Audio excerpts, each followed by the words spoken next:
तो हेलो दोस्तों, welcome back to my YouTube channel. तो थोड़ा सा आज मैं आपके लिए जो साइंस के कुछ इंपॉर्टेंट क्वेश्चन लेके आ रखा हूँ, जो जीव विज्ञान शाखा से रिलेटेड है, जो कि आपके आने वाले एग्ज़ाम, जो कि कनिष्क सहायक का एग्ज़ाम है, कलर का एग्ज़ाम, जिसमें 15 नंबर का जो साइंस और कंप्यूटर मांगा गया है, उससे रिलेटेड मैं इस टॉपिक से इम्पोर्टेंट 20 क्वेश्चन आपके लिए छाँट के लेके आया हूँ। तो चलिए सीधे सीधे चलते हैं क्वेश्चनों की तरफ। तो चलते हैं, पहला क्वेश्चन है आपके सामने दे रखा है, तितलियों का अध्ययन को कहते हैं। तो पहला ऑप्शन होगा इसका इक्योथियोलॉजी, दूसरा ऑप्शन होगा न्यूट्रोलॉजी, तीसरा ऑप्शन होगा लेपिडेरियोलॉजी और चौथा ऑप्शन होगा पोलिनोलॉजी। तो इसका राइट आंसर होगा आपका लेपिडेरियोलॉजी। तो चलते हैं दूसरे क्वेश्चन की तरफ। तो दूसरा क्वेश्चन है आपके लिए, कीड़ों के अध्ययन को कहते हैं।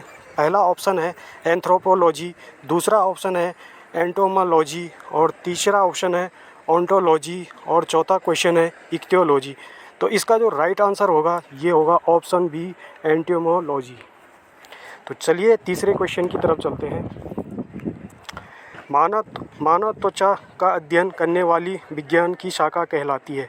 तो पहला ऑप्शन होगा इसके फिजियोलॉजी, दूसरा ऑप्शन होगा एनाटोमो, तीसरा ऑप्शन होगा बायोकेमिस्ट्री और चौथा ऑप्शन होगा डर्मेटोलॉजी। तो इसका जो राइट आंसर होगा ये होगा ऑप्शन डी, डर्मेटोलॉजी। चलते हैं चौथे क्वेश्चन की तरफ। अस्थियों के अध्ययन को क्या कहा जाता है। तो पहला ऑप्शन होगा ओरियोलॉजी, दूसरा ऑप्शन होगा ऑस्टियोलॉजी, तीसरा ऑप्शन होगा सेरेमोलॉजी और चौथा ऑप्शन होगा जियोलॉजी। तो इसका जो राइट आंसर होगा ऑप्शन बी, ऑस्टियोलॉजी। तो चलते हैं पांचवें क्वेश्चन की तरफ। जीवों के संक्रमण के विरुद्ध प्रतिरोध का अध्ययन किया जाता है। तो पहला ऑप्शन होगा हीमोलॉजी, दूसरा ऑप्शन होगा इम्यूनोलॉजी, तीसरा ऑप्शन होगा क्रिप्टोलॉजी और चौथा ऑप्शन होगा पैथोलॉजी। तो इसका जो राइट आंसर होगा दोस्तों ये होगा इम्यूनोलॉजी। चलते हैं छठवें क्वेश्चन की तरफ। तो छठवां क्वेश्चन होगा आपके लिए, पैलियोओंटोलॉजी के अंतर्गत किसका अध्ययन किया जाता है।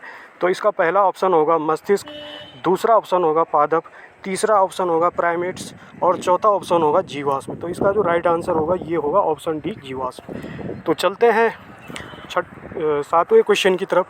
मछलियों से संबंधित अध्ययन को कहलाता है। तो इसका पहला ऑप्शन होगा लेपिडेटरोलॉजी, दूसरा ऑप्शन होगा सिक्रिटोलॉजी, तीसरा ऑप्शन होगा इक्तियोलॉजी और चौथा ऑप्शन होगा क्रिप्टोलॉजी।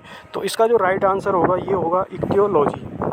तो ये आपके 7 क्वेश्चन हो गए। तो चलते हैं थोड़ा सा आगे के क्वेश्चनों की तरफ चलते हैं और आगे के क्वेश्चन बताते हैं आपको, 1 मिनट थोड़ा सा। तो चलते हैं 8वें क्वेश्चन की तरफ। तो 8वां क्वेश्चन होगा आपके लिए, हिस्टोलॉजी किससे संबंधित है।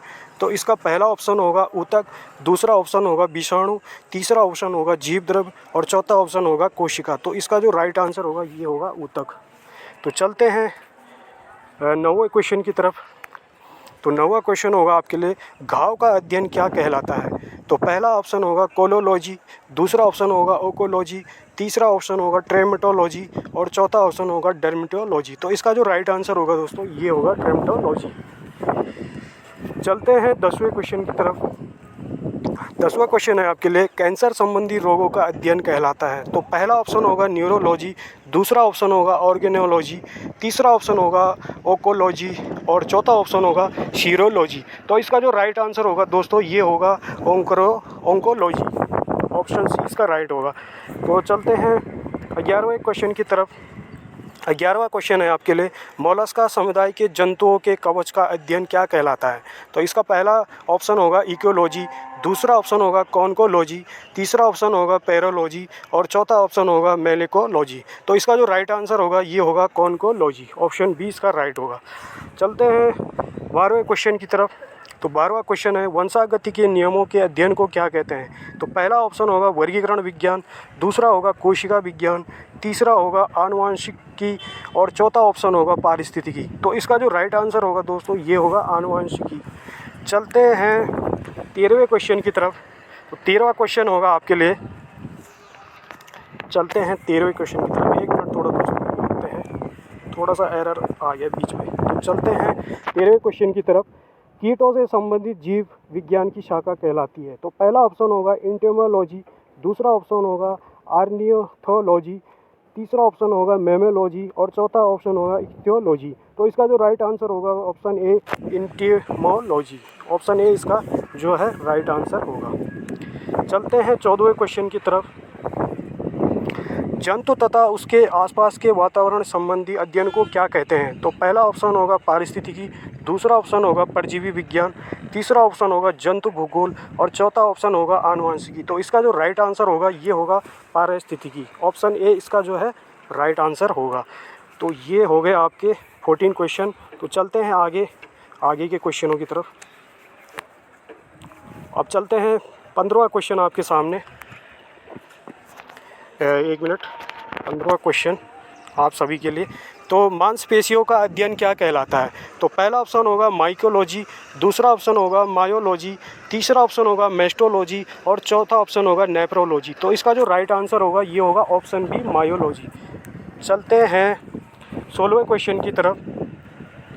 जनसंख्या का अध्ययन क्या कहलाता है? पहला ऑप्शन होगा जीवाश्म विज्ञान, दूसरा होगा कार्टोग्राफी, तीसरा होगा जियोग्राफी और चौथा होगा डेमोग्राफी। तो इसका जो राइट आंसर होगा ये होगा ऑप्शन डी डेमोग्राफी। चलते हैं 17वें क्वेश्चन की तरफ।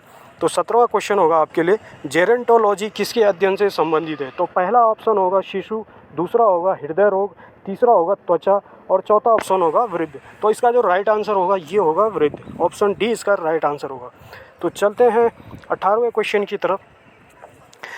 पीडियाट्रिक्स किसके अध्ययन से संबंधित है? पीडियाट्रिक्स किसके अध्ययन से संबंधित है? तो पहला ऑप्शन होगा अस्थि रोग, दूसरा होगा हृदय रोग, तीसरा होगा शिशु रोग और चौथा होगा नेत्र रोग। तो इसका जो राइट आंसर होगा ये होगा शिशु रोग। चलते हैं 19वें क्वेश्चन की तरफ।